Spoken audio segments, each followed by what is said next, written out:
Hi, அனைவருக்கும் வணக்கம். So இந்த வீடியோவில் நம்ம என்ன பார்க்க போகிறோம் அப்படின்னா 27/11/2025 நேற்று group D RRB group D exam நடந்திருக்கு. ஸோ ஆர்ஆர்பி குரூப் டி எக்ஸாமில் எந்த மாதிரியான கொஸ்டின்ஸ்லாம் கேட்டாங்க அப்படின்றத பற்றி ஒரு சின்ன ஓவர்வியூ மட்டும் இந்த வீடியோவில் பார்ப்போம்.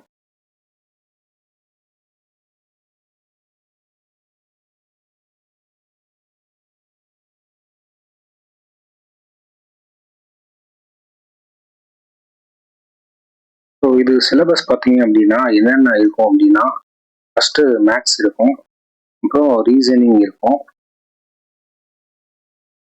நெக்ஸ்ட்டு ஜிகே ஜிஎஸ் இருக்கும்.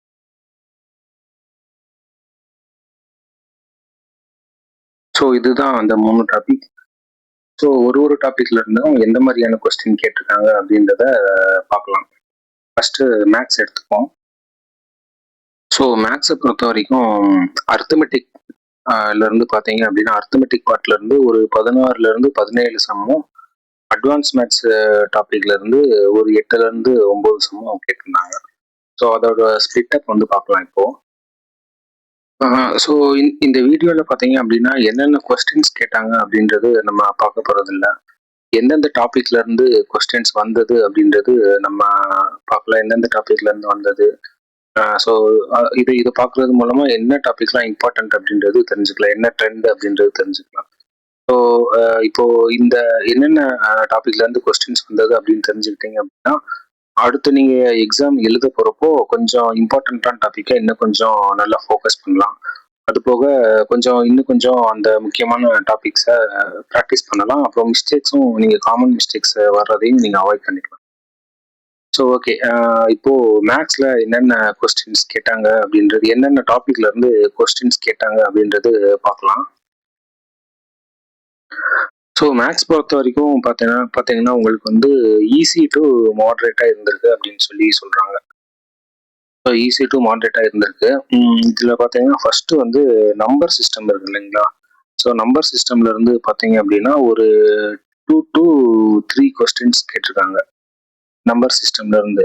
அதில் பார்த்தீங்க அப்படின்னா டிவிசிபிலிட்டி ரூல், அப்புறம் யூனிட் டிஜிட்.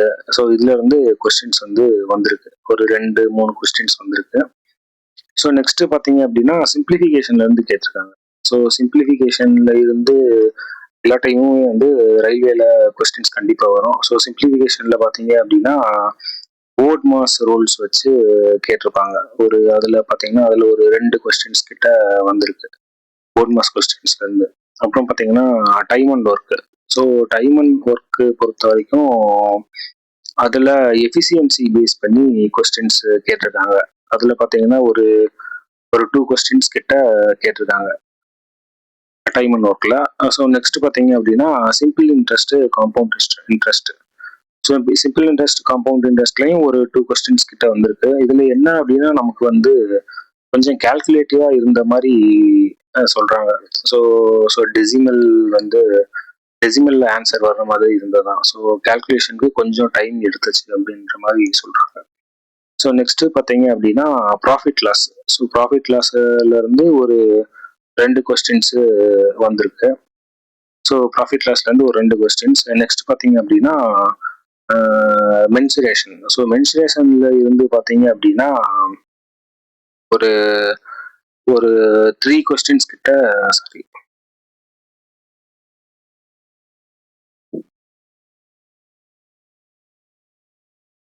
ஸோ மென்சுரேஷன்ல பார்த்தீங்க அப்படின்னா உங்களுக்கு ஒரு 3 கொஸ்டின்ஸ் கிட்ட வந்திருக்கு. இது பார்த்தீங்க அப்படின்னா ஸ்பியர் அப்புறம் சிலிண்டர்ல இருந்து வந்திருக்கு. ஸோ இது வந்து டைரக்டா ஃபார்முலால அப்ளை பண்ணி போடுற மாதிரி தான் கேட்டிருந்திருக்காங்க. ஸோ அது கொஞ்சம் ஈஸியாக தான் இருந்திருக்கு. ஸோ நெக்ஸ்ட் பார்த்தீங்க அப்படின்னா ட்ரிக்னாமெட்ரி. ஸோ ட்ரிக்னாமெட்ரில இருந்து கொஸ்டின்ஸ் வந்திருக்கு. ஸோ ட்ரிக்னாமெட்ரியில பார்த்தீங்க அப்படின்னா உங்களுக்கு வந்துட்டு பேசிக் ஐடென்டிட்டிஸ் கேட்டிருக்காங்க.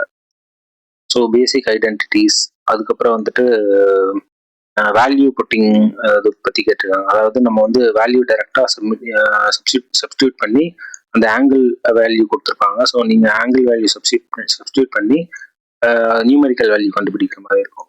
ட்ரிக்னாமெட்ரியில் பார்த்தீங்க அப்படின்னா இந்த ரெண்டு மாடலில் கொஸ்டின்ஸ் கேட்டிருக்காங்க.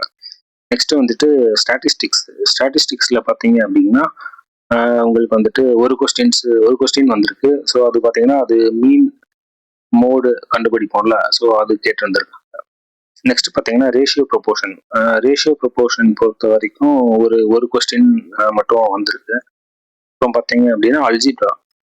ஸோ அல்ஜிப்ரா பொறுத்த வரைக்கும் உங்களுக்கு வந்துட்டு இந்த A³ + B³ ஃபார்முலா வச்சு ஒரு கொஸ்டின் கேட்டிருக்காங்க. ஸோ டோட்டலாக உங்களுக்கு வந்து அட்வான்ஸு மேக்ஸ்லேருந்து பார்த்தீங்க அப்படின்னா ஒரு 8 கொஸ்டின்ஸ் கிட்ட தான் எனக்கு தெரிஞ்சு வந்திருக்கும். ஸோ ரிமைனிங் எல்லாமே அர்த்தமெட்டிக்கில் கேட்டிருக்காங்க. கொஞ்சம் கால்குலேட்டிவாக இருந்த மாதிரி சொல்லியிருக்காங்க. கொஞ்சம் டைம் கன்சியூம் ஆன மாதிரி சொல்லியிருக்காங்க. ஸோ நீங்கள் நெக்ஸ்ட்டு எக்ஸாம் போகிறவங்க கொஞ்சம் ஷார்ட்கட்லாம் வந்து கொஞ்சம் ப்ராக்டிஸ் நல்லா பண்ணிக்கோங்க. ஸோ உங்களுக்கு வந்து கொஸ்டின் பார்த்ததும் கொஞ்சம் கொஸ்டின் டைம் எடுக்கிற மாதிரி கொஸ்டினாக இருந்தது அப்படின்னா முடிஞ்ச வரைக்கும் அதை ஸ்கிப் பண்ணிவிட்டு கடைசியில் அந்த சம்மை சால்வ் பண்ணுற மாதிரி கொஞ்சம் ஐடியா பண்ணிக்கோங்க. ஸோ நெக்ஸ்ட்டு வந்து ரீசனிங் பார்க்கலாம். ரீசனிங் பொறுத்த வரைக்கும் மாடரேட்டாக தான் இருந்திருக்கு. ஸோ அது ரொம்ப ஈஸியும் கிடையாது, ரொம்ப கஷ்டமும் கிடையாது. ஸோ இதில் பார்த்தீங்க அப்படின்னா சீட்டிங் அரேஞ்ச்மெண்ட் டாபிக்லேருந்து கொஸ்டின் வந்திருக்கு. அது வந்து கொஞ்சம் டைம் கன்சியூமிங் கொஸ்டின் மாதிரி இருந்திருக்குது. ஸோ அதனால ரீசனிங் வந்து மேக்ஸிமம் டைம் கன்சியூமிங்காக தான் நிறைய கொஸ்டின்ஸ் இருந்ததாக சொல்கிறாங்க. ஸோ அதில் மெயினாக வந்து சீட்டிங் அரேஞ்ச்மெண்ட். ஸோ சீட்டிங் அரேஞ்ச்மெண்ட்டில் இருந்து ஒரு 4 to 5 கொஸ்டின்ஸ் வந்திருக்கு சீட்டிங் அரேஞ்ச்மெண்ட்டில். ஸோ 4 to 5 கொஸ்டின்ஸ் வந்திருக்கு. சீட்டிங் அரேஞ்ச்மெண்ட்டில் பார்த்தீங்கன்னா 4 to 5 கொஸ்டின். இந்த 4 to 5 கொஸ்டினில் பார்த்தீங்க அப்படின்னா சர்க்குலர் அரேஞ்ச்மெண்ட்டு, லீனியர் அரேஞ்ச்மெண்ட் ரெண்டு மாடலில் இருந்தேன்னு கொஸ்டின் வந்திருக்கு. ஸோ இது வந்து கொஞ்சம் டைம் கன்சியூமிங்காக தான் இருந்தது அப்படின்னு சொன்னாங்க. ஸோ நெக்ஸ்ட்டு பார்த்தீங்க அப்படின்னா சிலாஜிசம். ஸோ சிலாஜிசமில் வந்துட்டு வெரி ஃபியூ இது வச்சு ஒரு கொஸ்டின் வந்ததான். ஸோ நெக்ஸ்ட்டு வந்துட்டு கோடிங் டிகோடிங்கில் ஒரு 2 கொஸ்டின் வந்திருக்கு. கோடிங் டிகோடிங்கில் ஒரு 2 கொஸ்டின். அதுக்கப்புறம் சீரீஸ் பார்த்தீங்க அப்படின்னா நம்பர் சீரீஸ். ஸோ நம்பர் சீரீஸில் மெயினாக வந்துட்டு டிஃபரன்ஸ் வந்திருக்கு. ஸோ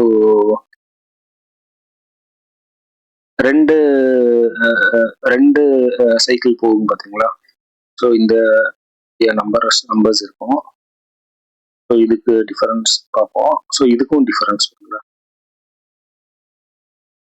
ஸோ இந்த மாதிரி மாடல் கேட்டிருக்காங்க நம்பர் சீரீஸ்ல. இதில் பார்த்தீங்கன்னா அதில் ஒரு 2 கொஸ்டின் கேட்டிருக்காங்க. நெக்ஸ்ட் பார்த்தீங்க அப்படின்னா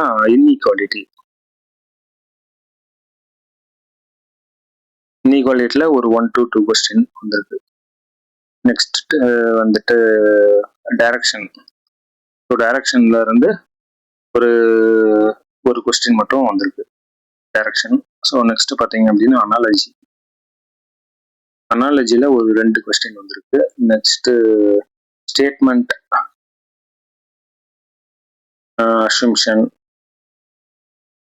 அப்புறம் ஸ்டேட்மெண்ட் கன்க்ளூஷன். ஸோ இதுல இருந்து ஒரு 2 கொஸ்டின்ஸ் வந்திருக்கு. ஸோ நெக்ஸ்ட் பார்த்தீங்க அப்படின்னா வேற கிளாக்ல இருந்து கொஸ்டின் வந்து கேட்டிருக்காங்க. கிளாக்ல ஒரு கொஸ்டின் கேட்டிருக்காங்க. ஸோ ஓவராலாக ரீசனிங் பொறுத்த வரைக்கும் கொஞ்சம் மாடரேட் அப்படின்னு தான் சொல்ல முடியும், ஈஸின்னு சொல்ல முடியாது. ஏன்னா டைம் கொஞ்சம் கன்சியூம் பண்ண மாதிரி இருந்தது. ஸோ நீங்கள் எக்ஸாமுக்கு போகிறீங்க அப்படின்னா ஒரு சின்ன ரீட் விட்டுட்டு அது எப்படி டைம் கன்சியூமாக இருக்குமா இல்லை ஈஸியாக இருக்குமான்றதை பார்த்துட்டு அந்த கொஸ்டின் ஃபர்ஸ்ட் அட்டன் பண்ணலாமா லாஸ்ட் அட்டன் பண்ணலாம் அப்படின்றது ஒரு டைம் செக் பண்ணி. So next GK. So GK GS. So இதில் பார்த்தீங்கன்னா first general science. So general science பொறுத்த வரைக்கும் ஃபிசிக்ஸ், கெமிஸ்ட்ரி, அப்புறம் பயாலஜி. ஸோ ஃபிசிக்ஸ் பொறுத்த வரைக்கும் பார்த்தீங்க அப்படின்னா மேக்ஸிமம் வந்து லைட், எலக்ட்ரிசிட்டி. ஸோ இந்த டாபிக்ல இருந்து நியூமரிக்கல்லாம் கேட்டிருக்காங்க, சம் கேட்டிருக்காங்க. ஸோ சம் சால்வ் பண்ணுற மாதிரி கொஸ்டின்ஸ் கேட்டிருக்காங்க. அப்புறம் அது போக ஃபிசிக்ஸ்லேயே வேற டாபிக்ல இருந்து கொஸ்டின்ஸ் வந்து இந்த ஹீட்டு அந்த இதுல இருந்தா கொஸ்டின் வந்து ஒரு கொஸ்டின் கேட்டிருக்காங்க. ஸோ கெமிஸ்ட்ரி பொறுத்த வரைக்கும் கெமிக்கல் ரியாக்ஷன் பத்தி கேட்டிருக்காங்க. கெமிக்கல் ரியாக்ஷன் பத்தி கொஸ்டின் வந்திருக்கு.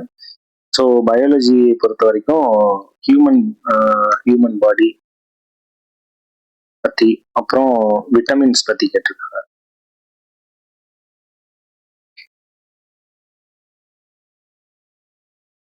ஸோ இது பார்த்தீங்க அப்படின்னா சயின்ஸ் பொறுத்த வரைக்கும் உங்களுக்கு வந்து மேக்ஸிமம் எங்க இருந்து கொஸ்டின்ஸ் அதிகமா வந்திருக்குன்னா என்சிஇஆர்டி, அதாவது சிபிஎஸ்இ பார்த்தீங்களா.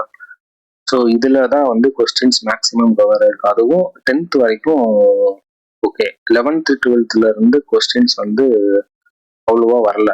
ஸோ மொத்தமே வரல அப்படின்னு சொல்லலாம். ஸோ நீங்க கவர் பண்றது அப் டு 10th வரைக்கும் கண்டிப்பா கவர் பண்ணிடுங்க. ஸோ லூஸ் அண்ட் புக்லையுமே வந்து கொஸ்டின்ஸ் வந்து லூஸ் அண்ட் புக்ல இருந்தும் வந்திருக்கு. பட் ஆனால் அதுவுமே வந்து என்சிஆர்டி புக்ல இருக்கிறதா வந்திருக்கே தவிர லூஸ் அண்ட் புக்ல மட்டும் எக்ஸ்க்ளூசிவா கொடுத்தது எதுவும் அவங்க கேட்கல. ஸோ என்ன சொல்ல வரேன்னா, நீங்க சிபிஎஸ்சியை மட்டும் கவர் பண்ணா போதுமே தவிர அது போக எக்ஸ்ட்ரா லூஸ் அண்ட்ல இருக்கிறத கவர் பண்ணணும் அப்படின்னு கிடையாது. ஸோ நீங்க ஃபர்ஸ்ட் என்சிஆர்டியை கம்ப்ளீட்டா கவர் பண்ணிட்டீங்க அப்படின்னா அதுக்கப்புறம் நீங்க லூஸ் அண்ட் பார்க்கறது நல்லது. ஸோ மேக்ஸிமம் என்சிஆர்டி 10th வரைக்கும் தான் கேட்டிருக்காங்க.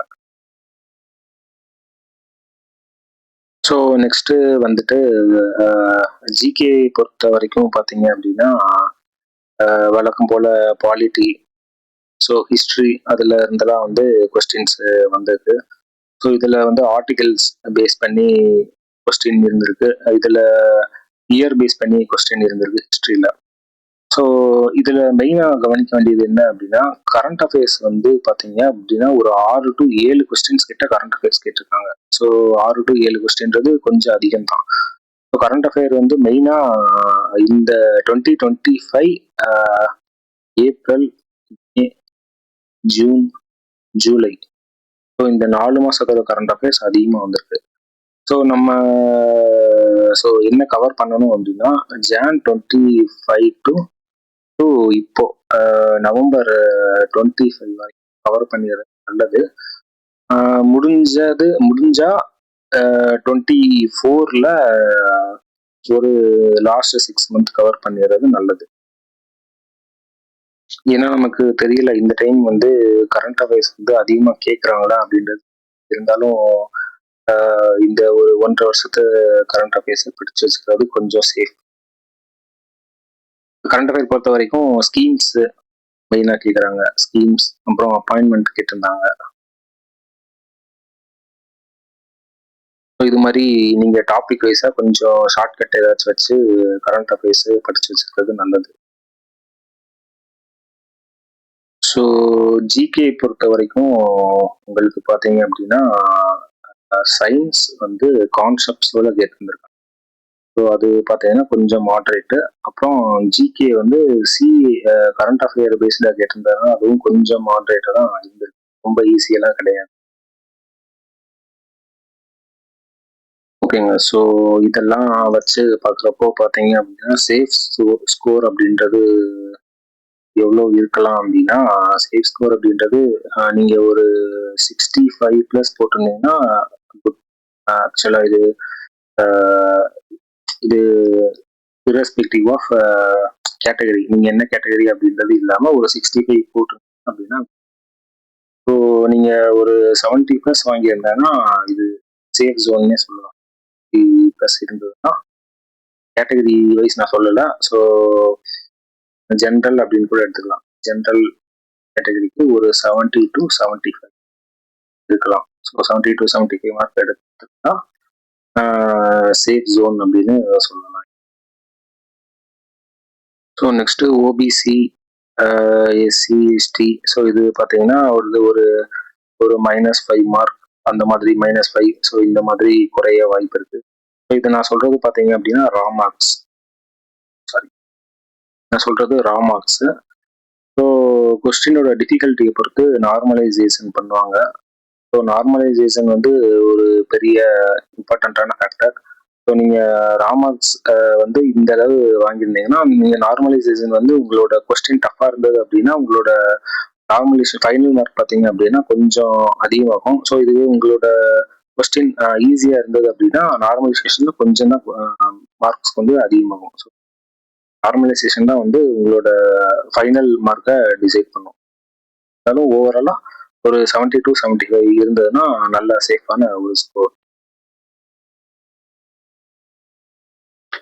ஸோ ஃபைனலாக நம்ம ஒரு சம்மரி பண்ணோம் அப்படின்னா மொத்தம் 3 டாப்பிக்கில் மேக்ஸ் பார்த்தீங்க அப்படின்னா நீங்கள் ஷார்ட் ட்ரிக் கொஞ்சம் நிறைய பார்த்துட்டு போகிறது நல்லது. ஏன்னா கொஞ்சம் கேல்குலேஷன் பேஸ்டு கேட்கறதுனால நீங்கள் ஷார்ட் ட்ரிக் பார்த்துட்டு போகிறது நல்லது. ஸோ மேக்ஸ் பொறுத்த வரைக்கும் அது. அப்புறம் ரீசனிங் பொறுத்த வரைக்கும் கொஸ்டின் வந்து ஸ்கிப் பண்ணால் கொஞ்சம் ப்ராக்டிஸ் பண்ணிக்கோங்க. ஸோ நீங்கள் டெஸ்ட்டு போடுறப்பயே மார்க் டெஸ்ட் போடுறப்பயே எந்த மாதிரி கொஸ்டின்லாம் ஸ்கிப் பண்ணலாம் அப்படின்றது கொஞ்சம் பார்த்து ப்ராக்டிஸ் பண்ணிக்கோங்க. ஸோ அது மெயினாக ஸ்கிப் பண்ணுறத பார்த்து வச்சுக்கோங்க. ஸோ ஸ்கிப் பண்ணிவிட்டு அதை லாஸ்ட் அட்டன் பண்ணுற மாதிரி பாருங்கள். டைம் கன்சியூமிங்காக இருக்குது, பசில், சீட்டிங் அரேஞ்ச்மெண்ட் இந்த மாதிரி டாபிக் அப்படின்னா. அப்புறம் ஜிகே ஜிஎஸ் பொறுத்த வரைக்கும் சிபிஎஸ்சி அப் டு 10th, அப்புறம் கரண்ட் அஃபேர்ஸ் லாஸ்ட்டு 1 year இது இம்பார்ட்டன்ட். 1 year important. ஸோ இது